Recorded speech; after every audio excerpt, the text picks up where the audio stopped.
Bismillahirrahmanirrahim.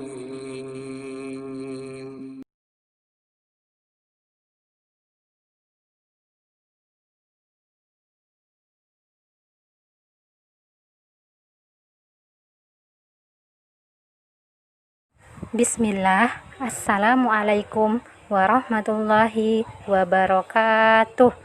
Alhamdulillah, wassalatu wassalamu ala rasulillah wa ala alihi wa ashabihi ajmain, amma ba'd. Kaifahalukum?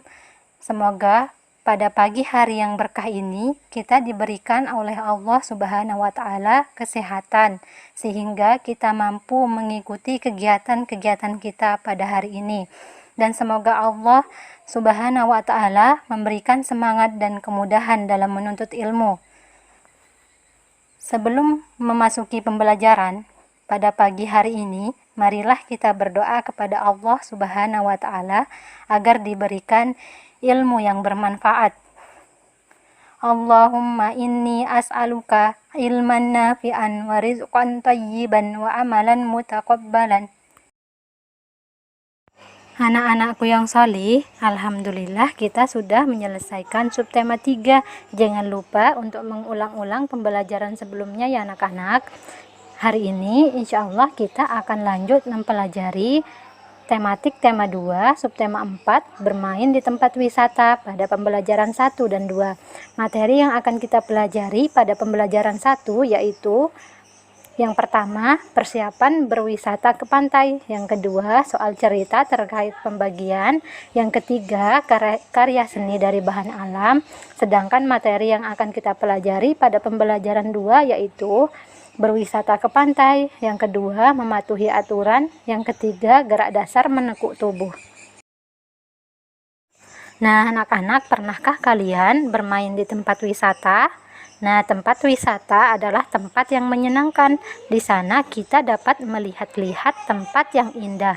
Di tempat wisata kita juga dapat bermain, melakukan beberapa permainan. Tetapi kita harus berhati-hati, jangan sampai kegiatan kita mengganggu orang lain. Permainan di tempat wisata sangat beragam, di antaranya bermain istana pasir, bermain layang-layang, bermain bola, bermain poli, dan lain sebagainya. Ketika kalian bermain, kalian harus berhati-hati, tidak boleh bermain terlalu jauh dari pengawasan orang tua atau guru, dan tidak boleh bermain permainan yang bisa berbahaya buat diri sendiri. Nah, anak-anak, simaklah percakapan antara Bu Guru dengan Ana dan teman-temannya. Halaman 152, buku 3 serangkai, tema 2. Ana dan teman-temannya berwisata ke pantai. Ketika telah sampai tujuan, terjadilah dialog antara Bu Guru dengan Ana dan teman-temannya. Anak-anak, hati-hatilah turun dari bus. Jangan berebut, jagalah bekal kalian masing-masing, kata Bu Guru. Ya Bu, kami keluar dari bus satu persatu, kata Melani. Anak-anak, perhatikanlah keadaan di sekitar pantai. Jangan pergi terlalu jauh, tetaplah bersama-sama, kata Bu Guru. Baik Bu, bolehkah kami bermain membuat istana pasir di pantai? Tanya Togar. Saya ingin bermain layang-layang Bu, kata Ahmad. Bolehkah saya bermain petak umpet Bu? Tanya Melani. Boleh, tetapi jangan merusak lingkungan, kata Bu Guru. Baik Bu, kata mereka. Sebelum bermain, Ibu mau bertanya, benda apa saja yang kalian jumpai di pantai? Tanya Bu Guru. Ada pasir, air laut, dan kerang Bu, kata Ana. Kapal, pohon kelapa, dan kerikil Bu, kata Wayan. Batu, kepiting, dan layang-layang Bu, kata Titus. Betul semua anak-anak, kata Bu Guru. Nah, anak-anak, sekarang kita akan menjawab pertanyaan-pertanyaan berikut sesuai dengan isi percakapan. Yang pertama, bagaimana perasaan para siswa ketika sampai di pantai? Nah, anak-anak, tentu saja mereka akan merasa sangat senang dan gembira. Yang kedua, siapa yang ingin membuat istana pasir? Nah, siapa anak-anak? Nah, yang ingin membuat istana pasir yaitu Togar. Nah, yang ketiga, Apa yang ingin dilakukan Melanie? Melanie dan teman-temannya ingin bermain petak umpet. Yang keempat, benda-benda apa saja yang ada di pantai? Nah, anak-anak, di pantai sangat banyak benda yang akan kita jumpai. Di antaranya ada pasir, air laut, kerang, pohon kelapa, batu, kepiting, dan lain-lain. Nah, yang terakhir, apa yang harus dilakukan para siswa di pantai? Nah, mereka akan bermain dan mengamati benda-benda yang ada di pantai. Anak-anak, selanjutnya kita akan menyelesaikan soal cerita terkait pembagian halaman 153. Wayan membeli 5 ekor ikan di pantai. Dia ingin memberikan semuanya kepada kakek. Jadi, dia membagi ikan tersebut menjadi satu bagian. Berapa banyak ikan yang didapat kakek? Nah, tadi Wayan membeli 5 ekor ikan di pantai. Nah, semuanya dibagikan kepada kakeknya. Jadi, 5 dibagi 1 sama dengan 5. Jadi, kakek mendapatkan 5 ekor ikan dari Wayan. Anak-anak, contoh selanjutnya yaitu di halaman 154 nomor 1 bagian Ayo Berlatih. Melanie membeli 3 buah layang-layang. Dia ingin memberikan semuanya kepada adiknya yang bernama Lili. Lili akan mendapat titik-titik buah layang-layang. Jadi, 3 dibagi 1 sama dengan titik-titik. Berapa anak-anak? Nah, di sini tadi Melanie membeli 3 buah layang-layang. Nah, ketiga layang-layang tersebut akan dibagikan kepada adiknya. Nah, Lili akan mendapat 3 buah layang-layang. Jadi, 3 dibagi 1 sama dengan 3.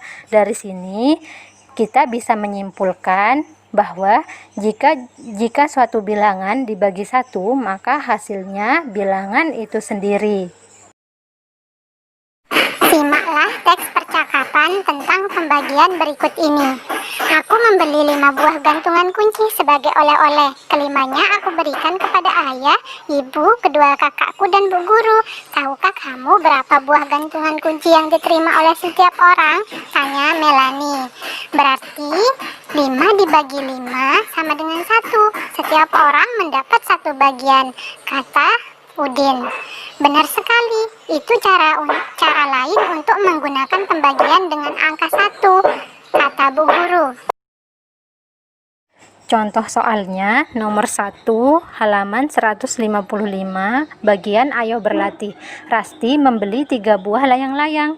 Dia ingin memberikan semuanya kepada seorang kakaknya dan kedua adiknya.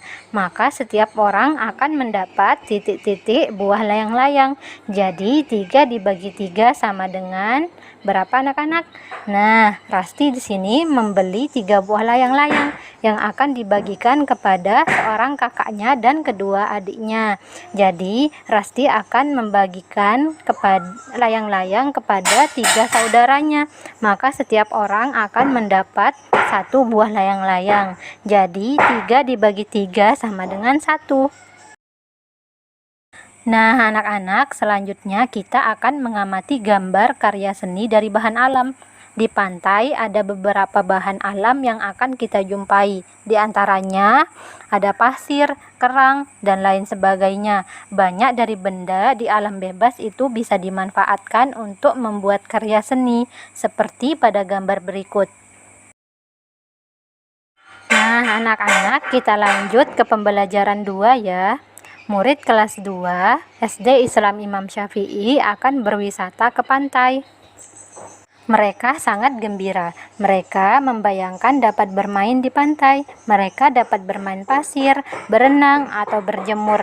Pada hari yang telah disepakati, mereka berkumpul.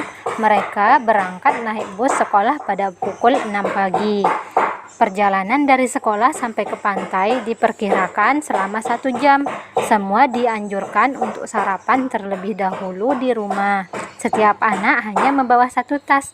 Setiap tas berisi botol minuman, baju ganti, dan topi. Mereka tidak lupa membawa buku catatan dan alat tulis. Mereka akan mengamati berbagai benda yang ada di pantai. Nah, anak-anak, selanjutnya kita akan mengelompokkan benda. Berdasarkan pengamatan, kelompokkanlah yang termasuk benda yang bentuknya tetap dan benda yang bentuknya tidak tetap. Berikanlah tanda centang untuk benda yang tetap. Nah, gambar yang pertama ada sekop. Sekop ini memiliki bentuk yang tetap. Yang kedua, ada pasir. Pasir juga memiliki bentuk yang tetap. Selanjutnya ada kepiting. Kepiting juga memiliki bentuk yang tetap. Nah, selanjutnya ada pelepah kelapa. Pelepah kelapa juga memiliki bentuk yang tetap. Begitu juga dengan ikan. Nah, selanjutnya ada air. Air ini bentuknya berubah sesuai dengan wadahnya. Nah, di sini air ini wadahnya botol, maka akan menyerupai botol. Nah, selanjutnya ada ember. Ember memiliki bentuk yang tetap, begitu pula dengan batu. Nah, selanjutnya ada kelapa. Kelapa juga memiliki bentuk yang tetap. Nah, anak-anak, itu tadi merupakan contoh benda yang bentuknya tetap dan benda yang bentuknya tidak tetap. Nah, anak-anak, simaklah percakapan berikut. Wah, di pantai ini banyak sekali plastik. Kita tidak boleh membuangnya di sini, kan? Kata Rasti. Tentu saja, Bu Guru. Apakah plastik termasuk benda yang seharusnya ada di pantai? Tanya Ahmad. Seharusnya tidak. Kita harus menempatkan sampah plastik di tempat sampah. Ingatlah bahwa kalian jangan membuang sampah sembarangan, kata Bu Guru. Mirip aturan di rumah ya, Bu, kata Wayan. Betul sekali, Wayan. Di rumah pun kalian harus menjaga kebersihan dan ketertiban, kata Bu Guru. Baik, Bu, bolehkah kami bermain-main lagi di pantai? Tanya Togar. Boleh, tetapi jangan mengganggu wisatawan lain. Jangan berebut mainan. Jika temanmu ada yang terluka saat bermain, segera ditolong. Lapor ke Bapak dan Ibu Guru pendamping jika membutuhkan bantuan, kata Bu Guru. Nah, anak-anak, dari percakapan tadi kita tahu bahwa kita harus menjaga kebersihan dimanapun kita berada. Di saat kita membuang sampah, hendaknya kita buang di tong sampah ya anak-anak, bukan dibuang sembarangan. Di tempat umum juga terdapat aturan yang harus kita taati, seperti di tempat wisata ya anak-anak. Di tempat wisata kita harus mentaati aturan. Aturan di tempat wisata bermanfaat untuk menjaga keselamatan dan kenyamanan semua pengunjung. Contoh aturan yang terdapat di tempat wisata. Yang pertama, menjaga kebersihan dengan tidak membuang sampah sembarangan, tidak merusak atau mencoret-coret fasilitas wisata yang disediakan. Yang ketiga, mengantri saat membeli tiket atau karcis. Yang keempat, jika di pantai dilarang berenang terlalu jauh dari bibir pantai, karena itu akan membahayakan diri kalian. Nah, yang terakhir, menjaga barang pribadi yang dibawa saat berwisata. Nah, anak-anak, itu tadi merupakan contoh aturan-aturan yang ada di tempat wisata. Nah, selanjutnya kita akan mengamati gerak dasar menekuk lutut. Para siswa melanjutkan permainan jamuran di pantai. Mereka bermain bersama-sama dengan riang gembira. Permainan jamuran adalah permainan tradisional yang berasal dari Jawa. Nah, permainan ini dimainkan oleh beberapa anak yang terdiri dari 5 sampai 12 anak. Salah satunya berada dalam lingkaran. Gerak dasarnya adalah menekuk tubuh seperti pada gambar berikut. Sekian materi untuk hari ini. Afwan atas segala kekurangan dalam menyampaikan materi. Marilah kita tutup pembelajaran dengan membaca doa kafaratul majelis.